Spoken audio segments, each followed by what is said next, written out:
تاریکی میں نور دین سے ہو روشنی، کامیاب و کامراں ہو ہر بشر کی زندگی، وحی حق کا نور بھر کے اپنے قلب و ذہن میں، آدمیت پائے فوز دنیاوی و اخروی۔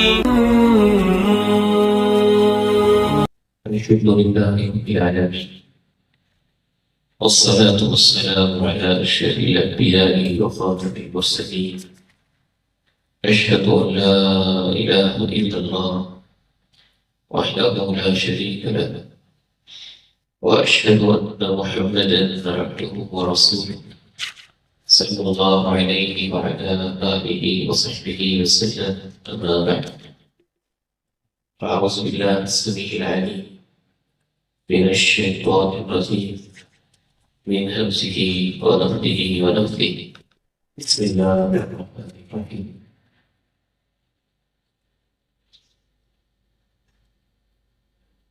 إنما المؤمنون إخوة فأصلحوا بين أخويكم، وقال عز من قائل سبحانه وتعالى كنتم خير أمة أخرجت للناس تأمرون بالمعروف وتنهون عن المنكر۔ سب سے پہلے میں ایک میزبان کی حیثیت سے جتنے بھی ہمارے طلبہ یہاں موجود علم کی اس مجلس میں اور تلاش علم کی اس میں ان کو مرحبا کہتا ہوں۔ أهلا بكم ومرحبا بقلوبنا قبل حروفنا۔ اسی طرح سے بالخصوص جو طلبہ دور دراز کا سفر کر کے تشریف لائے ان کو بھی ہم مرحبا کہتے ہیں۔ ہمارے مشائخ اور اساتذہ جن کی سرپرستی میں یہ پروگرام ہو رہا ہے ان کی موجودگی بھی ہمارے لیے بات سے شرف ہے۔ اصل بیانات تو ہمارے مہمان قدر حضرت الشیخ اعجاز حفیظ اللہ جو ٹیلا یونیورسٹی کے فیض یافتہ ہیں، بہاول ادب سے تعلق رکھتے ہیں، ان کا ہے، اور ظہر کے بعد انشاءاللہ تعالی فضیلت الشیخ ابو یحییٰ نورپوری حفظہ اللہ ان کا ہے۔ صحابہ کرام رضی اللہ عنہم اجمعین کے حوالے سے چند بنیادی باتیں وہ بھی ہمارے ذہن میں رہنی چاہیے، چونکہ جب ان کا مقام اور مرتبہ ذہن میں نہیں رہتا تو بالعموم اسی وقت ہی انسان افراط و تفریط کے بھیتر مبتلا ہوتا ہے،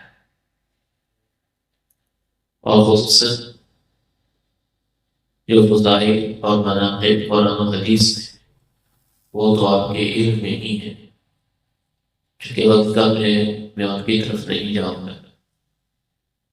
حکم دین و ایمان و احسان، صحابہ کرام رضی اللہ عنہ اجمعین سے محبت دین بھی ہے، ایمان بھی ہے، احسان بھی ہے، یہ ہمارا عقیدہ بھی ہے، قرآن و سنت کا تقاضا بھی ہے، اور اس کی واضح تعلیمات بھی ہے۔ البتہ ایک چیز اس میں سے میں آپ کے سامنے رکھوں گا، عبادتوں کہتے ہیں کہ صحابہ کرام رضی اللہ عنہ اجمعین وہ قابل احترام ہیں جو فتح مکہ سے پہلے گئے اور جو فتح مکہ کے بعد مسلمان ہوئے، ان کا اس طرح سے احترام یا عزت عام اور شان نہیں۔ اس حوالے سے قرآن مجید کو آپ غور سے پڑھیں، قرآن مجید سے یوں روز روشن کی طرح واضح ہو جاتا ہے کہ غزوہ بدر والے صحابہ کرام رضی اللہ عنہم اجمعین ان کا علیحدہ تذکرہ ہے، صلح حدیبیہ والے صحابہ کرام، ان کا علیحدہ تذکرہ ہے۔ فتح مکہ کے بعد مسلمان ہونے والے صحابہ کرام، ان کا قرآن مجید میں الگ سے تذکرہ موجود ہے اور شان بھی موجود ہے، اور پھر تمام صحابہ کرام کا مجموعی طور پر بھی قرآن مجید میں ہی تذکرہ موجود ہے۔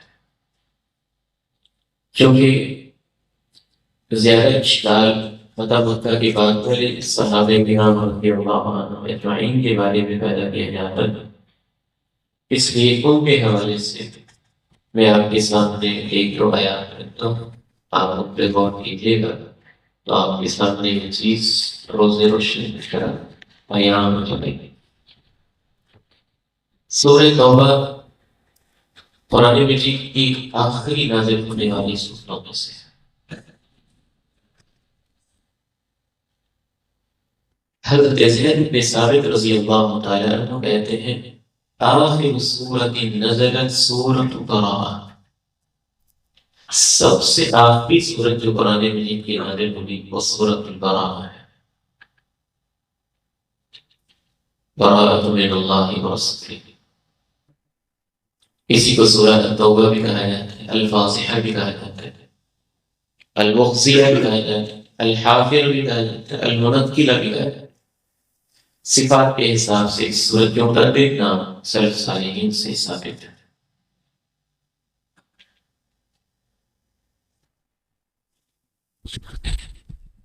اور 9 ہجری میں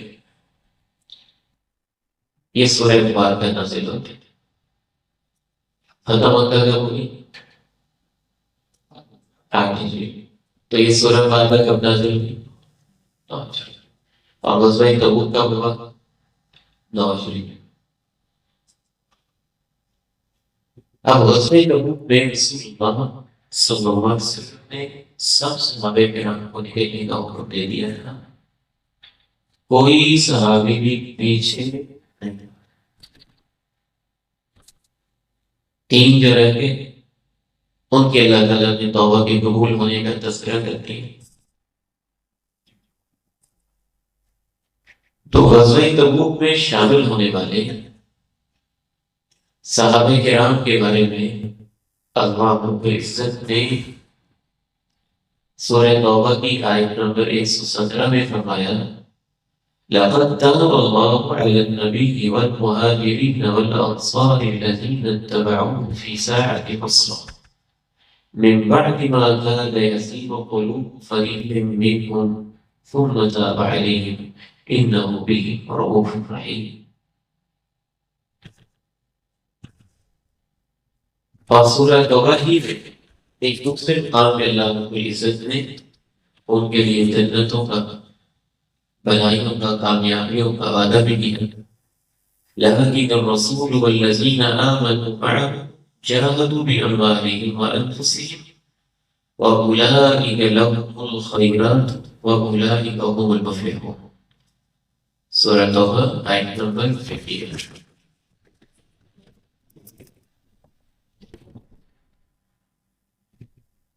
سورہ توبہ اس حد تک آخر پہ ہونے والی سورہ مبارکہ ہے۔ جامع ترمذی اور سنن نسائی میں حضرت عبداللہ بن عباس رضی اللہ عنہ بیان کرتے ہیں کہ میں نے جناب عثمان سے پوچھا اس کی کیا وجہ ہے کہ آپ لوگوں نے قرآن مجید کی ترتیب دی تو آپ نے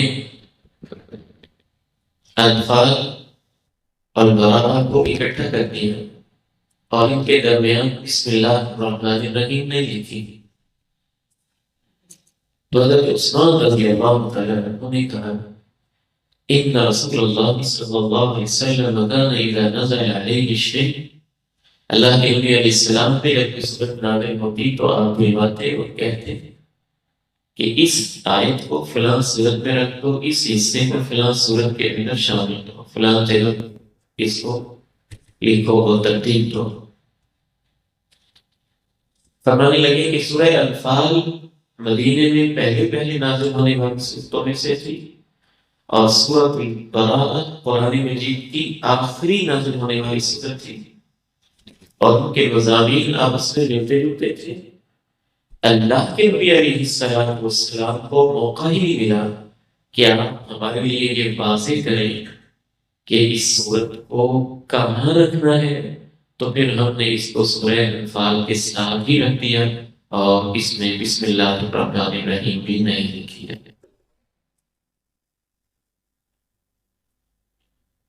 اس سے آپ اندازہ کر سکتے ہیں کہ سورہ توبہ یعنی باب جو صحابہ کرام کی شان ہے، اس میں تمام صحابہ اور بالخصوص فتح مکہ کے بعد اسلام لانے والے صحابہ ایگزیکٹلی شامل ہو جاتے ہیں، اور اس سے بھی جنت کا اور کامیابی کا اللہ تعالیٰ کی طرف سے وعدہ ہوئے۔ ویسے بھی شیخ الاسلام امام ابن تیمیہ رحمہ اللہ تعالیٰ فرماتے ہیں کہ جو اللہ تعالیٰ کی صفت رضا ہے کہ وہ راضی ہے، یہ کہتی صفت ہے کہ جس پہ اللہ تعالیٰ راضی ہو جاتا ہے، اور راضی ہونے کے بارے میں اللہ اپنے قرآن کے اندر تذکرہ بھی کر دیتا ہے، تو پھر اللہ تعالیٰ قیامت تک اس میں دوبارہ ناراض۔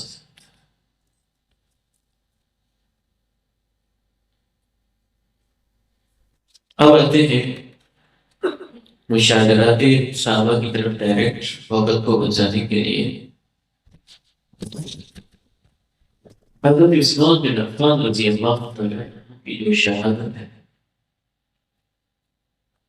اور ان کی شہادت کے پیچھے جو فتنہ برپا کرنے والے سواری، بلوائی، سازشی اور منافقین لوگوں کا ٹولہ ہے، اصل مشاجرات صحابہ کے باعث بننے والے وہی لوگ ہیں، وہی باغی لوگ ہیں، وہی فسادی ہیں، وہی بلوائی ہیں، انہیں بھی ساری کی ساری سازشیں بنی ہوئی ہیں۔ حضرت عثمان بن عفان رضی اللہ تعالیٰ 12 سال ان کی مدت خلافت ہے، 23 ہجری سے لے کے 35 ہجری تک۔ 35 ہجری میں حضرت عثمان بن عفان رضی اللہ تعالیٰ عنہ کی عمر تقریباً 82 سال ہو چکی تھی۔ آپ اندازہ کیجیے 82 سال کے بزرگ، سفید ان کی داڑھی، اللہ کے نبی علیہ السلام کے دوہرے داماد، اور پوری زندگی مسلمانوں کی خدمت میں لگانے والے۔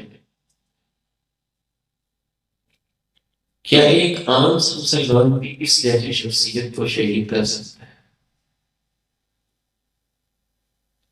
یہ کہنا کہ ان کے مارنے والوں میں صحابہ شامل تھے یا نعوذ باللہ بدری صحابہ شامل تھے، تاریخ کے بدترین جھوٹوں میں سے غلیظ ترین جھوٹ ہے۔ کامن سینس سے بندہ یہ سوچ بھی نہیں سکتا، تصور بھی نہیں کر سکتا۔ پھر اللہ کے نبی علیہ السلام کی احادیث میں بھی فیصلہ موجود ہے کہ حضرت عثمان رضی اللہ تعالیٰ عنہ کو شہید کرنے والے اس امت کے منافقین ہیں۔ چند حدیثیں میں آپ کے سامنے رکھتا ہوں۔ مسند احمد کی حدیث نمبر 5953 ہے، صحیح سند کے ساتھ۔ جناب عبداللہ بن عمر رضی اللہ تعالیٰ عنہ بیان کرتے ہیں رسول اللہ صلی اللہ علیہ وسلم نے فتنے کا تذکرہ کیا۔ ایک آدمی گزرا تو آپ نے اس کی طرف اشارہ کر کے کہا یُقْتَلُ فِيهَا هَٰذَا الْمُقَدِّمُ يَوْمَئِذٍ مَصْدُومًا، جب میری امت میں فتنہ برپا ہوگا تو یہ اس میں کہ یہ جو اپنے چہرے کو ڈھانپ کے جا رہا مظلوم شہید کر دیا جائے گا۔ جناب ابن عمر کہتے ہیں فَنَظَرْتُ، میں نے دیکھا تو عثمان بن عفان رضی اللہ تعالیٰ عنہ تھے۔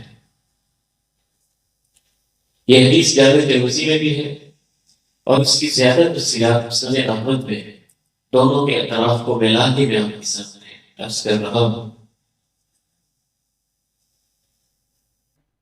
حضرت مرہ بن کعب یا کعب بن مرہ رضی اللہ تعالیٰ عنہ بیان کرتے ہیں کہ رسول اللہ صلی اللہ علیہ وسلم نے فتنوں کا تذکرہ کیا تو ایک آدمی آپ کے پاس سے گزرا، اس نے اپنے چہرے کو کپڑے سے ڈھانکا ہوا تھا، تو آپ نے فرمایا حافظ یومئذ علی الہدی، یہ شخص اس دن ہدایت پر ہوگا۔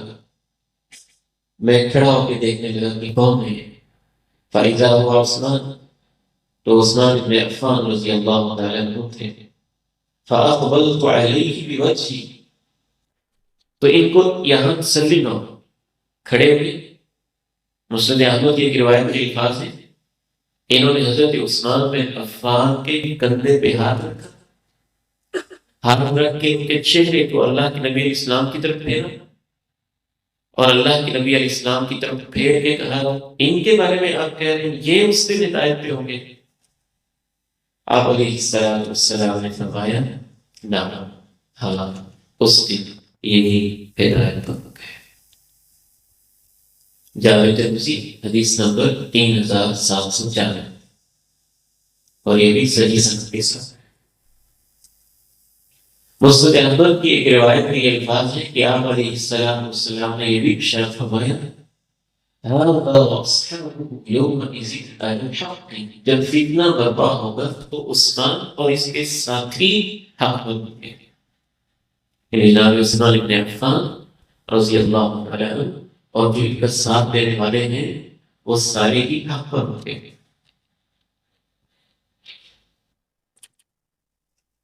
حضرت نعمان بن بشیر رضی اللہ تعالیٰ عنہ بیان کرتے ہیں ماں کی عائشہ رضی اللہ تعالیٰ عنہ نے کہا، یہ تیسری حدیث اسناد کی،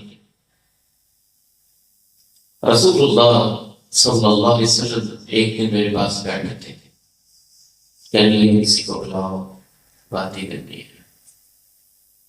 طویل ہے اس کو مختصر امام ترمذی نے روایت کی ہے، حوالہ میں آپ کے سامنے پیش کرتا ہوں.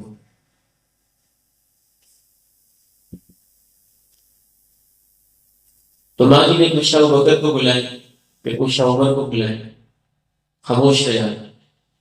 پھر آپ نے خود ہی ایک شخص کو روانہ کیا اور حضرت عثمان کو بلایا. حضرت عثمان رضی اللہ تعالیٰ عنہ تشریف لائے تو آپ نے لمبی ان سے باتیں کی.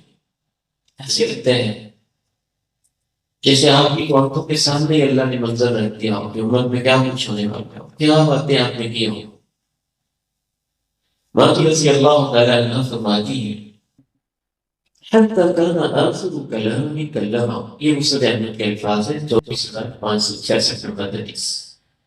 آخری بات آپ نے عثمان سے ہی کی، کندھے پہ ہاتھ رکھ کے، یا عثمان ان اللہ حسن ان یلبسک قمیصا، عثمان اللہ تجھے چادر ایک قمیص پہنائے، عثمان اللہ تجھے قمیص پہنائے، عثمان اللہ تجھے قمیص پہنائے. 3 بار آپ نے کہا. پھر آپ نے فرمایا فَإِنْ أَرَادَكَ الْمُنَافِقُونَ عَلَىٰ فَلْيَعْفِهِ، منافق اگر چاہیں کہ تو اس قمیص کو اتار دے فَلَا تَخْلَعْهُ، تو اس کو نہ اتارنا، قائم رہنا حَتَّى تَلْقَانِي، یہاں تک کہ تیری میرے ساتھ ملاقات ہو، یعنی جنتوں میں. 3 بار آپ نے. اس حدیث میں رسول اللہ صلی اللہ علیہ وسلم نے اللہ کے دیے ہوئے علم کے مطابق یہ پیشین گوئی بھی کر دی کہ حضرت عثمان کو خلافت ملے گی، اور یہ پیشین گوئی بھی کر دی عبداللہ صاحب ادھر تشریف لائے رمضان سے، اور یہ بھی آپ علیہ السلام نے پیشین گوئی کر دی کہ کچھ سازشی لوگ آپ کو منصب خلافت سے اتارنا چاہیں گے، اور آپ علیہ السلام نے یہ بھی فیصلہ کر دیا کہ وہ صحابی نہیں ہوں گے، وہ کون ہوں گے؟ منافق ہوں گے. میں حیران ہوتا ہوں کہ اللہ کے پیارے نبی اسلام کے واضح الفاظ کے ہوتے ہوئے یہ کہاں سے کسی کے لیے گنجائش نہیں ہو سکتی کہ حضرت عثمان کے خلاف سازش کرنے والوں کو وہ صحابہ کہیں.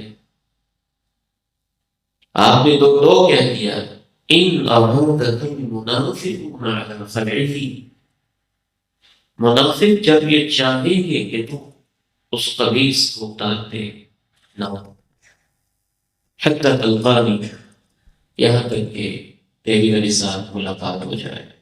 جامع ترمذی حدیث نمبر 3705۔ اور حضرت عائشہ رضی اللہ تعالیٰ عنہ نے یہ حدیث باقاعدہ لکھی اور لکھ کے حضرت میرے معاویہ رضی اللہ تعالیٰ عنہ کو روانہ کی۔ ایک چوتھی حدیث دیکھیے، اس سے کیسے ثابت ہوتا ہے کہ جناب عثمان رضی اللہ تعالیٰ عنہ اتنے حق تھے۔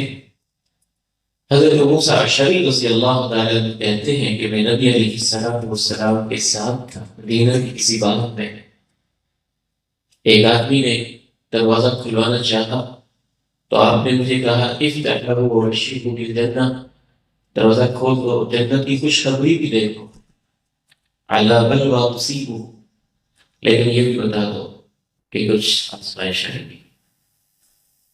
دروازہ کھول دو، جنت کی خوشخبری بھی دے دو، اور یہ بھی بتا دو کہ اس میں بھی امتحان آزمائش آئے گی۔ جناب موسیٰ کہتے ہیں جناب عثمان تشریف لائے تو میں نے ان کو بتایا کہ اللہ کے نبی اسلام نے یہ پیغام دیا ہے، جنت کی مبارک ہو لیکن آزمائش ہے۔ فحمد اللہ، جناب عثمان رضی اللہ عنہ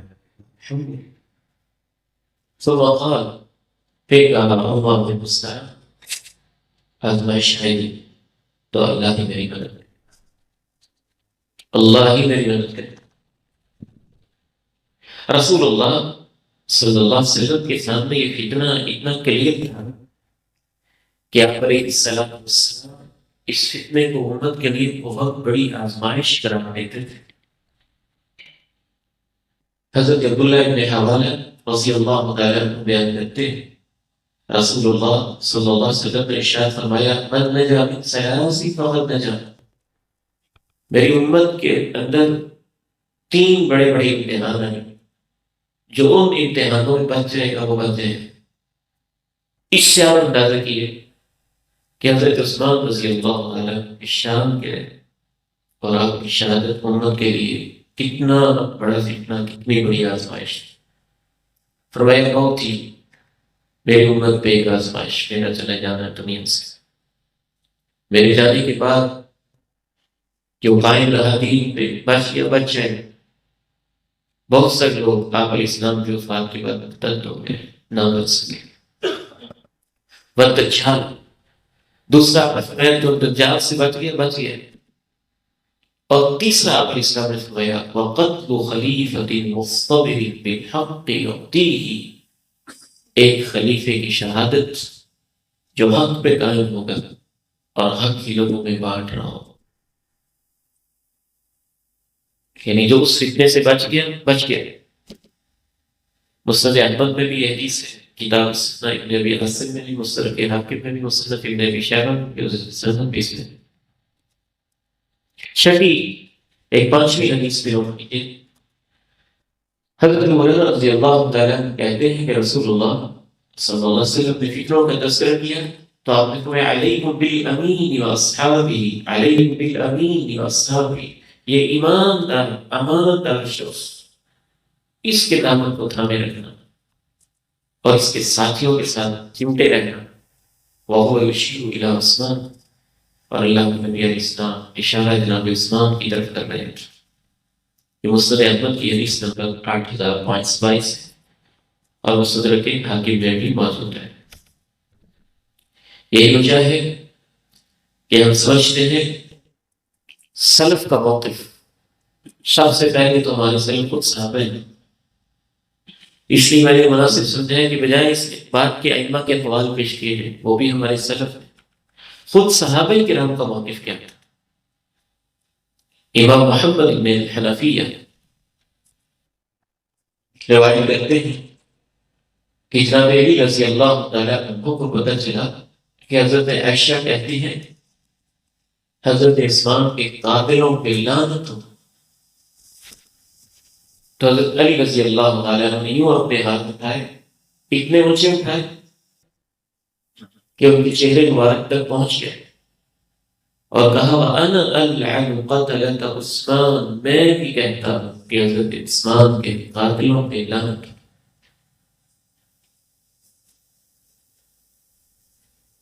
لعنهم اللہ فی السہل والجبل، پہاڑوں میں ہوں تو وہاں بھی ان پہ لعنت ہو، میدانوں میں وہاں بھی ان پہ لعنت ہو، اونچی جگہوں پہ ہوں تو ان پہ لعنت ہو، فراز کی جگہوں پہ، نشیب کی جگہوں پہ ہوں، ہر جگہ ان پہ لعنت ہو۔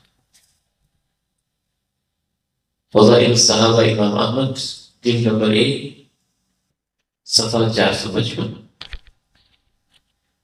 تو یہاں تک پہلی بات احادیث کی روشنی میں، تاریخ سے نہیں، حدیث، واضح احادیث، اور 5 مرفوع احادیث میں نے آپ کے سامنے صحیح سند کے ساتھ پیش کی۔ رسول اللہ صلی اللہ علیہ وسلم کا دو فیصلہ تھا کہ حضرت عثمان رضی اللہ تعالیٰ عنہ کے خلاف جو لوگ کھڑے ہونے والے ہوں گے وہ منافق لوگ ہوں گے، وہ باغی ہوں گے، وہ ظالم ہوں گے۔ صرف منافق اور باغی ہی نہیں، کچھ تو وہ لوگ تھے نا جو عربوں میں سے منافق تھے، وہ منافق ہو کر بھی کچھ نہ کچھ انسانی روایات اور قدروں کا لحاظ کسی حد تک کر لیتے ہوں گے، لیکن یہ منافق بھی زیادہ تر غیر عربوں میں سے تھے، اجمی تھے۔ اور اس کی سب سے اہم ترین دلیل یہ ہے کہ عرب لوگوں کا یہ کلچر ہی نہیں تھا کہ کسی کے گھر میں جا کے بیوی بچوں کے سامنے اس کو مار ڈالیں۔ اب عرب لوگ جیسے بھی تھے نا، دو باہر میدانوں میں پلا کے مار، گھر کے اندر گھس جانا، راتوں میں گھس جانا، بیوی بچوں کی موجودگی میں گھس جانا، یہ عربوں کی روایت نہیں۔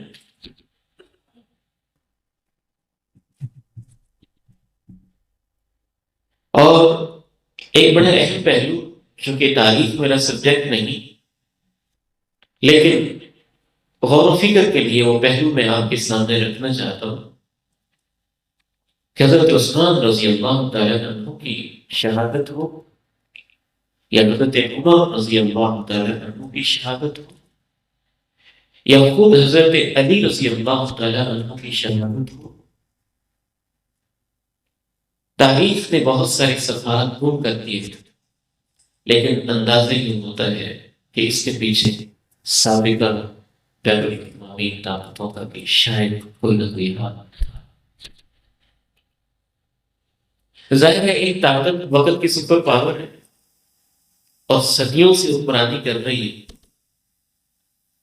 اور اس سے اس کا تخت چھین لیا گیا ہے، تو آپ کا خیال ہے کہ وہ اتنے شریف ہو کے بیٹھنے کی چپ ہو جائیں؟ کیسر و کسریٰ کی طاقت خاک میں ملی تو انہوں نے بدلہ لینے کے لیے کچھ تو کرنا تھا، کوئی نہ کوئی سازش یقیناً ان کی طرف سے پلاننگ اور منصوبہ بندی کچھ نہ کچھ تو شامل ہوگی۔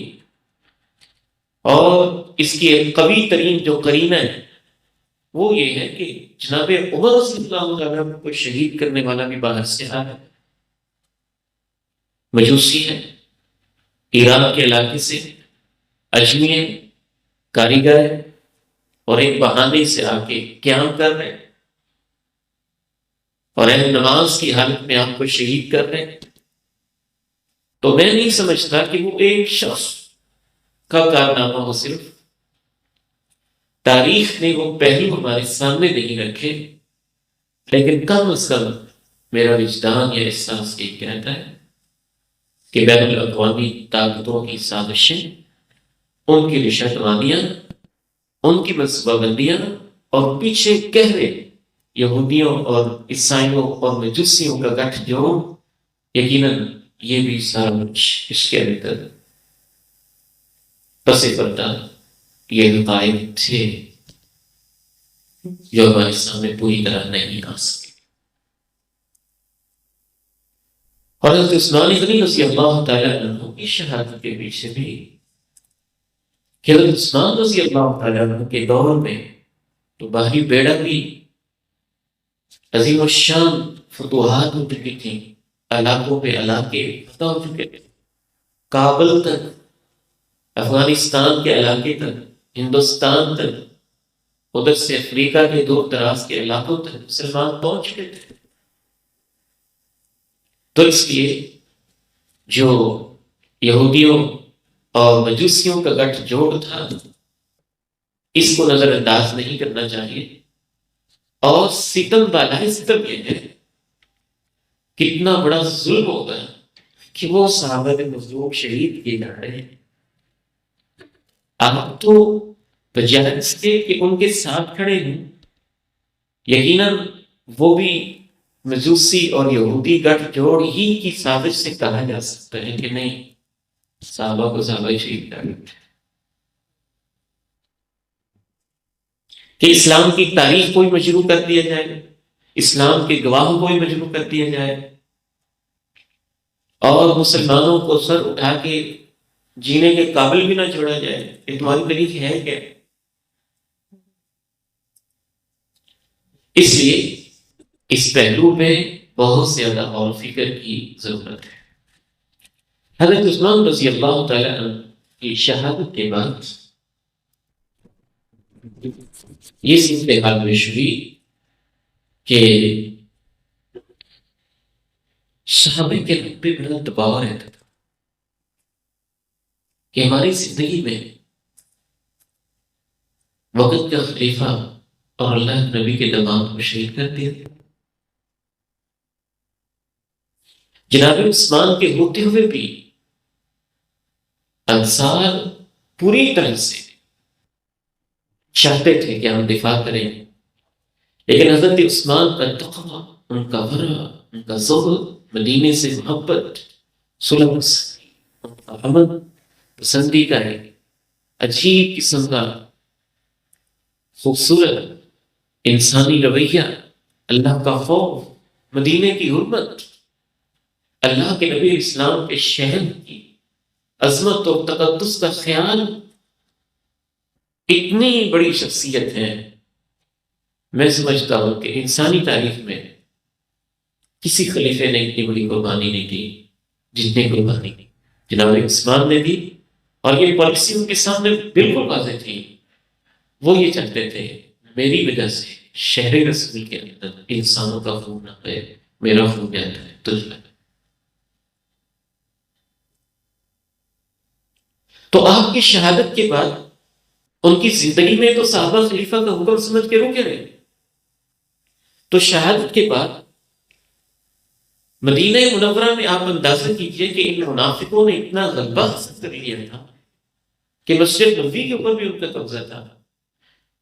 جمعہ، خطبہ، نمازوں کی امامت مدینہ کی گلیوں میں.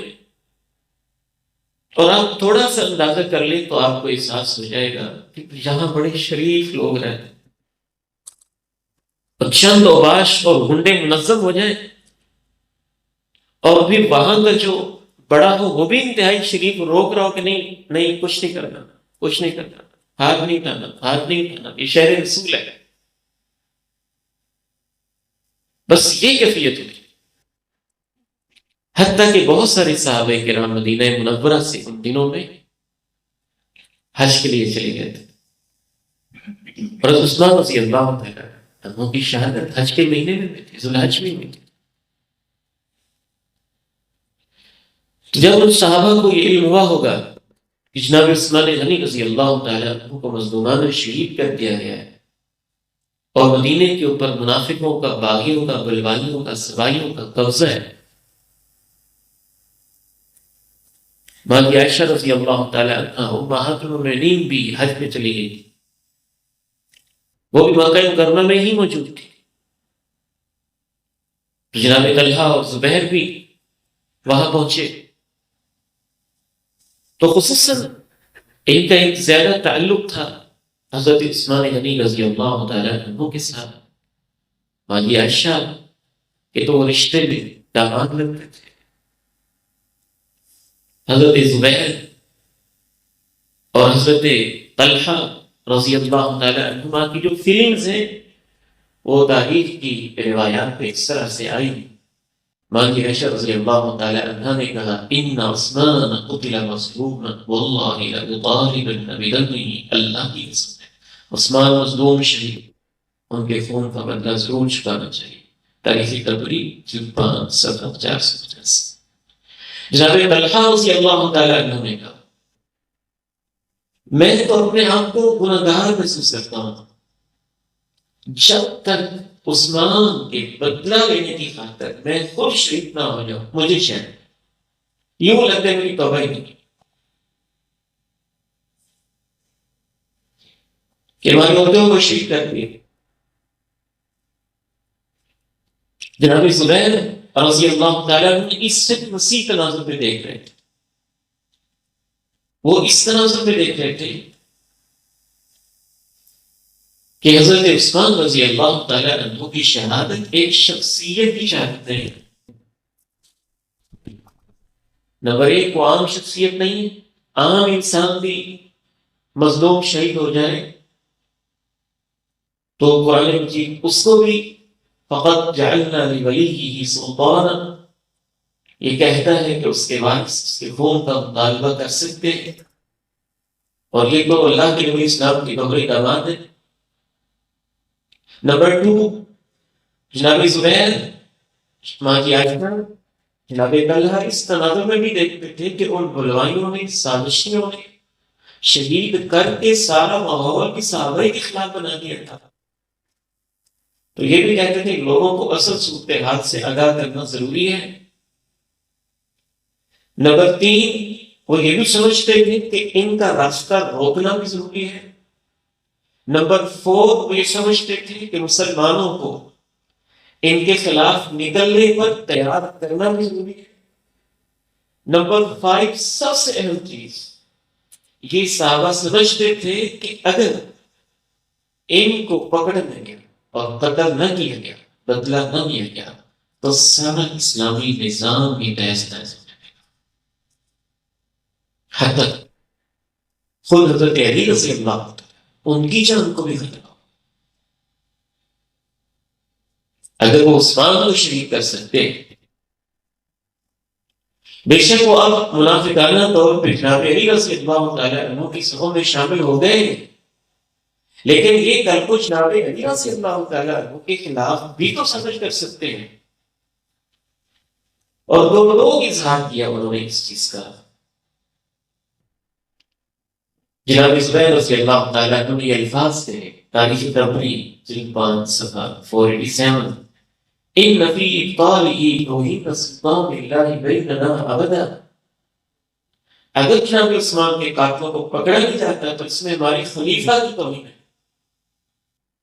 اذا لم يفطر الناس ان انصاب هذا، اگر لوگوں کو اس طرح عادت پڑ گئی، لم يبقى امام الا قتله هذا الصف، تو جو بھی خلیفہ بنے گا وہ بعض غنڈے لوگ اٹھیں گے اور اس کے خلاف سازش کر کے اس کو شہید کر دیں گے۔ تو اسلام کے ساتھ یہ ہوتا رہے گا۔ یہ وہ ان کے جذبات تھے، ایمان والے، دین والے، تقوی والے، اسلام سے محبت والے، منافقوں کے خلاف۔ ان کے بارے میں یہ سوچنا کہ وہ کرسی کی لڑائی تھی، اقتدار کی لڑائی تھی، وہ سازشیں کر رہے تھے، یہ تو وہی بندہ سوچ سکتا ہے جو آج کے دور میں اپنے لیول پہ سوچ رہے ہیں، صحابہ کے لیول پہ جا کے وہ سوچ نہیں۔ صحابہ کا ایمان جن کے بارے میں اللہ رب العزت نے کہا کتب فی قلوبہم الایمان کرہ الیکم الکفر والفسوق والعصیان، ان کے بارے میں تو یہ سوچنا بھی ہم گناہ اور جرم سے بچتے ہیں، کیونکہ یہ اس دور کی تاریخ کا بھی اس لیے ہے کہ تاریخ کا جب تجزیہ کیا جاتا ہے تو اس دور میں جا کے کیا جاتا ہے۔ یہ نہیں ہے کہ آج سے 1450 سال پہلے کی آپ تاریخ لکھ رہے ہیں اور اس کے اندر سوچ رہے ہیں آپ ہوائی جہازوں اور میزائلوں کے لیول اور اس انداز سے۔ تاریخ تو آپ صحابہ کی بیان کر رہے ہو اور سوچ رہے ہو آج کے عباش اور حکمرانوں اور آج کے حکمرانوں کے لیول پہ جا کے۔ یہ تو تاریخی لحاظ سے بھی تاریخ کا خون ہے اور احادیث کے بھی خلاف، اور خود قرآن مجید کی شہادتوں اور صحابہ کرام کی جو عظیم تربیت ہوئی تھی اس کے لیول اور مزاج کے بھی ساری باتیں بالکل خلاف ہیں، جوڑ نہیں کھاتی صحابہ کی طبیعتوں سے اور اس دور سے۔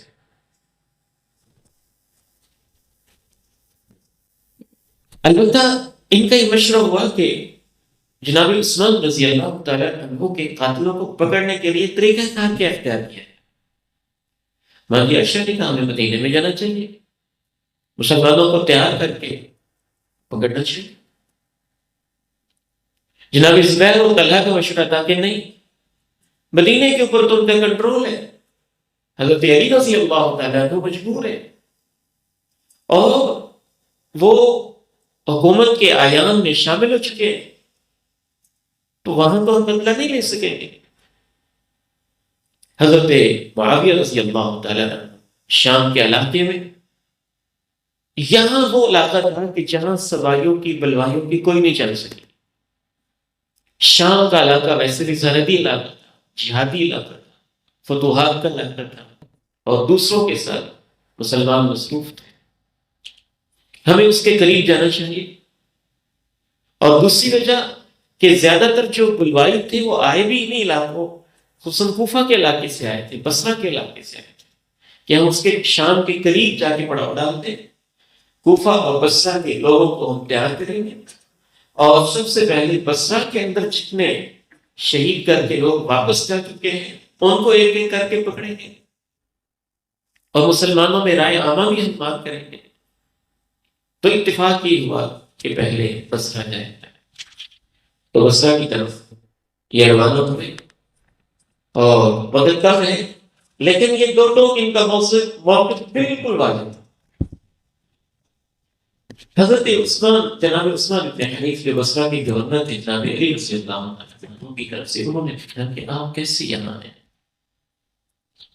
تو ماں کی عائشہ رضی اللہ تعالیٰ عنہ نے 10 باتیں بیان کی تھی، اپنا موقف واضح کیا تھا، کہا میری جیسی شخصیت میں اندھیروں میں نہیں آئی، علاقوں کے سازشی لوگ غالب آ چکے ہیں، مدینہ منورہ میں جگہ بنا چکے ہیں، مدینے میں اپنے جیسے سازشیوں کو بھی رہائشیں دے چکے ہیں،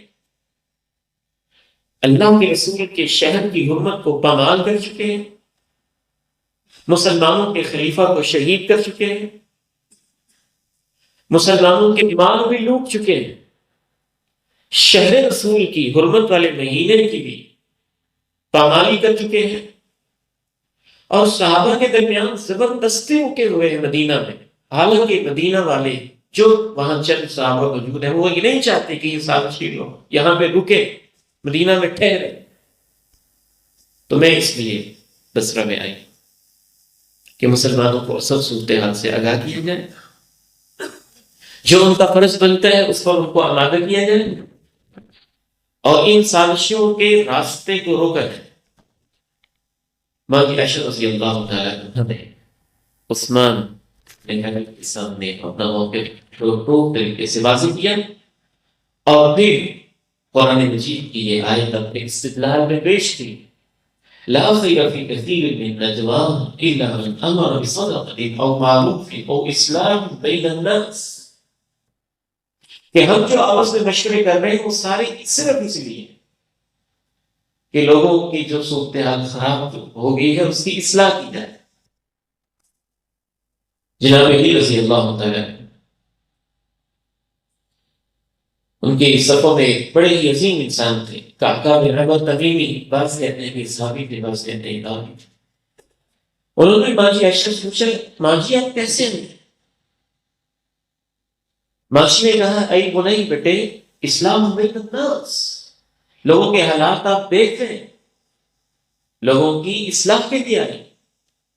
کبھی کبھی 5:520،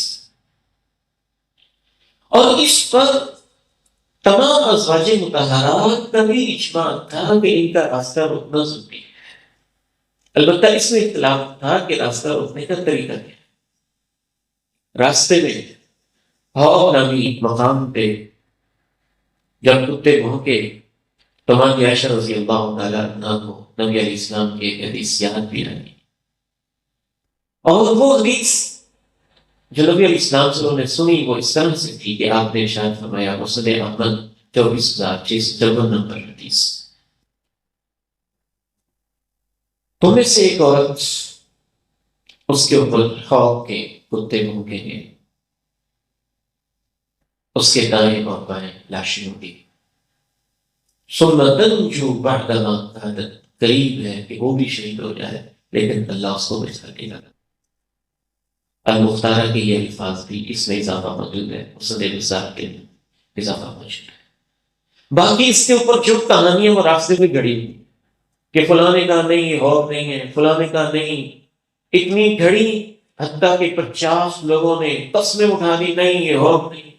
یہ سب جھوٹ کا پلندہ ہے اور رافضیوں کی سبائیوں کی اپنی گھڑی ہوئی باتیں ہیں. اتنی سی بات ہوئی. ماجی عائشہ رضی اللہ تعالیٰ عنہ نے سوچا کہ واپس چلے جائیں، اتنے مسلمان شہید ہو جائیں گے، کہیں اور ہی تو مسئلہ نہ ہو جائے. تو جناب زبیر اور جناب طلحہ نے کہا ماجی آپ کے آنے سے اگر یہ فتنہ تھم جائے، ان صالحوں کا اثر اٹھ جائے،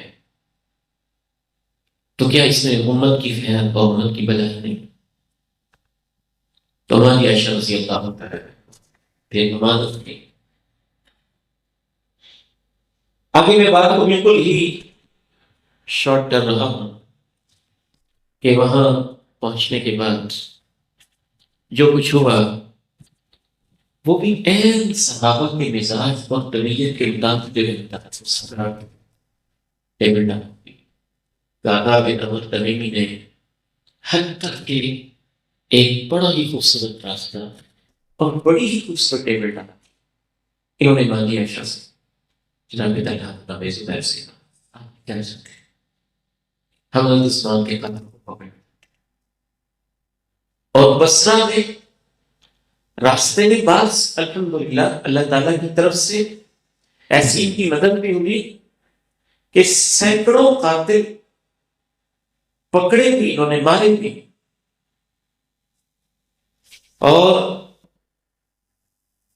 اس انداز سے کہ چند ایک ان میں سے بچے اور باقی پھر وہ رہ گئے جو گفا میں تھے یا وہ رہ گئے جو ابھی مدینہ منورہ میں ہی تھے. تو کاکا نے کہا کہ دیکھیے جناب علی رضی اللہ تعالیٰ عنہ اور اس طرف اگر صحابہ آ جاتے ہیں اور ادھر آپ لوگ ہیں اور مسلمانوں کی آپس میں جنگ ہو جاتی ہے تو کیا قاتل پکڑے جائیں؟ مسلمانوں کا خون بہے گا، قاتل تو نہیں پکڑے جائیں. کیا یہ بہتر نہیں ہوگا کہ پہلے حضرت علی رضی اللہ تعالیٰ عنہ سے بات کر لی جائے؟ وہ بھی قاتل پکڑنا چاہتے ہیں، ہم مل جل کے ان کو مضبوط کریں پھر ہم قاتلوں کو پکڑ لیں گے. تو انہوں نے کہا ٹھیک ہے، اگر وہ ہمارے ساتھ مل کے پہلے قاتلوں کو پکڑتے اور قاتلوں کو پہلے جو ان کا انجام بنتا ہے قرآن مجید کی روشنی میں قصاص کا، اس کے بدلے میں ان کو مار ڈالتے ہیں، تو ہم تو ان کے ساتھ ہیں. کرسی تو چاہتے ہی نہیں تھے. نہ حضرت معاویہ نے ایک دن کے لیے سوچا کہ خلافت مجھے ملنی چاہیے، نہ انہوں نے یہ دعویٰ کیا. وہ اپنے آپ کو حضرت علی سے افضل سمجھتے تھے، انہی کو خلیفہ سمجھتے تھے. صرف اس نقطے کے اندر اختلاف تھا. اور نہ ہی کبھی ایک دن بھی حضرت علی نے کہا کہ جناب عثمان کے قاتلوں کو نہیں پکڑنا چاہیے، ان کی بھی یہی رائے. صرف پکڑنے کے وقت اور طریقہ کار میں اختلاف ہو گیا اور یہ اجتہادی اختلاف. جناب علی کہتے تھے پہلے مضبوط کیا جائے خلافت کو پھر پکڑیں گے، یہ کہتے تھے نہیں خلافت مضبوط ہی تب ہوگی پہلے ان کو مارا جائے. اور ان میں سے کوئی بات نہ بچے. تو حضرت عائشہ رضی اللہ تعالیٰ عنہ نے بڑی خوبصورت جب یہ ٹیبل ڈال دی تو پرسکون رات گزری اور ان کو یقین ہو گیا کہ کل بس ٹیبل ٹاپ مزید ہو گیا، صلح ہو جائے اور پھر ہم نے ایک قاتلوں کو پکڑے اور اپنے اپنے گھروں کو واپس جائے. یقین ہو گیا بس صلح تو ہو گئی. کاکا نے جا کے اس صورتحال جناب علی کو بتائی، وہ بھی مطمئن ہو گئے، یہ بھی مطمئن ہو گئے، بات فائنل ہو گئی کہ ٹھیک ہے. جب انہی سازشیوں باغیوں کو یہ پتہ چلا تو اس نے یہ الفاظ کہے ان باغیوں نے اگر ان کی صلح ہوتی ہے تو ہماری خونوں پر ہو رہی ہے، ہمارے خونوں پہ ہو رہی ہے، ہم تو پھر زندہ نہیں بچیں گے۔ لہذا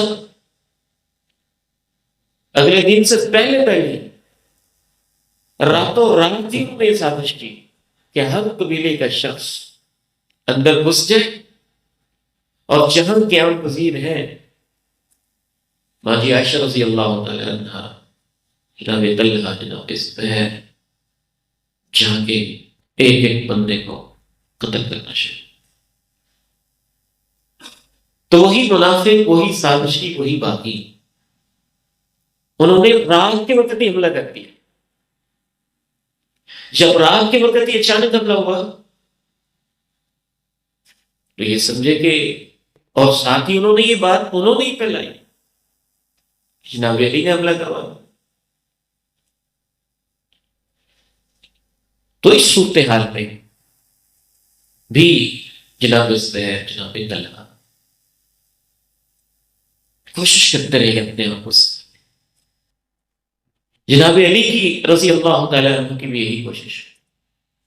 اور میں یہ واضح کہنا چاہتا ہوں کہ انسانی تاریخ کے اندر جب بھی تلواریں اٹھی ہیں، سب سے اعلیٰ اخلاقیات انسانی تاریخ کی جب آپ کو نظر آئیں گی تو اس واقعے کا حادثے کے اندر اتنی اعلیٰ اخلاقیات آپ کو نظر آئیں گی کہ انہوں نے اس موقع پر بھی کہا کہ ہم تو صرف قاتلین عثمان سے بدلہ لینا چاہتے ہیں، اگر تم قاتلین عثمان نہیں ہو تو پیچھے ہو جاؤ، اگر تم قاتلین عثمان نہیں ہو تو پیچھے ہو جاؤ، تم قاتلین عثمان نہیں ہو تو پیچھے ہو جاؤ، اپنا دفاع کرتے رہے۔ لیکن ان کی سازش کیسی تھی کہ دڑا دڑ قتل پہ قتل، قتل پہ قتل کیے جا رہے تھے۔ پھر ظاہر ہے یہ بھی اپنے دفاع کے لیے مات ہو گئے، حضرت جناب علی رضی اللہ تعالیٰ کی سائڈ کے جو لوگ تھے وہ بھی اپنے دفاع کے لیے مات، اور اس طرح سے جنگ آپس میں ہونے لگی، اور اس میں صحابہ کرام رضی اللہ عنہ اجمعین کا اور تابعین کا بہت ہی یہ اتنی سی سادہ سی تاریخ کی بات ہے جو اس دور کے مزاج اہم مطابق ہے اور تاریخ کی صحیح ترین روایات سے سمجھتے۔ تو اس کے اوپر پھر جناب علی رضی اللہ تعالیٰ ارشاد ہے اور سیدہ عائشہ رضی اللہ تعالیٰ اور پوری زندگی اس کے اوپر ندامت محسوس کرتے ہیں۔ مگر چونکہ تو میں باقی انشاءاللہ تفصیلات مزید اس کی شرح یہی پوری حفظہ اللہ کے لیکچر جو امید ہے بشرائیں کی جو آپ کے سوالات ہوتے ہیں وہ کے سامنے ہم انشاءاللہ پیش کریں گے۔ میں صرف یہ چاہوں گا کہ اس حوالے سے اپنے چند ایک کتابوں کا مطالعہ ضرور کرنا ہے، ہمارے لیے بڑی خوشی ہے اس حوالے سے ہمارا مطالعہ۔ اردو میں تو شیخ صاحب کو بلوائیں گے، اجازت سے ایک تو اردو میں ہر میں تو اسٹڈی سرکل میں پڑھنی چاہیے کتاب تفسیرۃ الشیخ المحدث شیخنا اعجاز القصری حفظہ اللہ کی کتاب مقامی صحابہ، دو تین دفعہ پڑھنی چاہیے، بہت اس ان کی کتاب مشاجرات صحابہ اور سلف کا موقف یہ بھی پڑھنی چاہیے کہ مقامی صحابہ میں اس کے اکثر اہم مضامین تقریباً آ جاتے ہیں، زیادہ توجہ مقامی صحابہ پہ ہے۔ امام ابن العربی رحمہ اللہ المالکی کی العواصم من القواصم بہت خوبصورت ہے، اس کو بھی بار ہونا چاہیے۔ العواصم من القواصم محب الدین الخطیب کے حواشی کے ساتھ شیخ الاسلام امام ابن تیمیہ رحمہ اللہ کی بنہات السنہ کیا ہی عظیم ہے۔ میں سمجھتا ہوں جتنے بھی روافظ کے شبہات ہیں ان میں سے کوئی ایک بھی نیا نہیں ہے، ان سب شبہات کو سابقہ دور میں پیش کیا گیا ہے اور ان کا بہترین ازالہ بنہات السنہ کے اندر موجود ہے۔ بلکہ آج ہی کوشش کیجیے گا بنہات السنہ کی فہرست تو ایک نظر دیکھیں، آپ کو اندازہ ہوگا کیا خوبصورت لکھا ہے شیخ الاسلام امام ابن تیمیہ رحمہ اللہ۔ اور جدید دور میں مدینہ یونیورسٹی نے بڑی خوبصورت کتاب چھاپی ہے، فتنۃ مقتل عثمان، فتنۃ مقتل عثمان، عبداللہ رضوان ان کی یہ تصنیف ہے اور بہت ہی خوبصورت کتاب ہے۔ اور جدید دور کے ایک عظیم مورخ ڈاکٹر علی السلامی، ان کی ساری کتابیں ویسے تو پڑھنی چاہیے، لیکن خصوصاً جو انہوں نے امیر معاویہ پہ لکھا، جناب علی پہ لکھا، جناب حسن پہ لکھا، جناب حسین پہ لکھا، تو اس میں یہ احداث کی واقعات بھی رہے، اور اسپیشلی اس موضوع پر بھی اس کا بھی ضرور مطالعہ کرنا چاہیے۔ اس کے علاوہ جی یہ والی کتاب ہے نا، خصوصاً یہ قضیۃ التحکیم، قضیۃ التحکیم وحقیقت الخلاف خلاف بین الصحابہ، یہ بھی صلی اللہ علیہ وسلم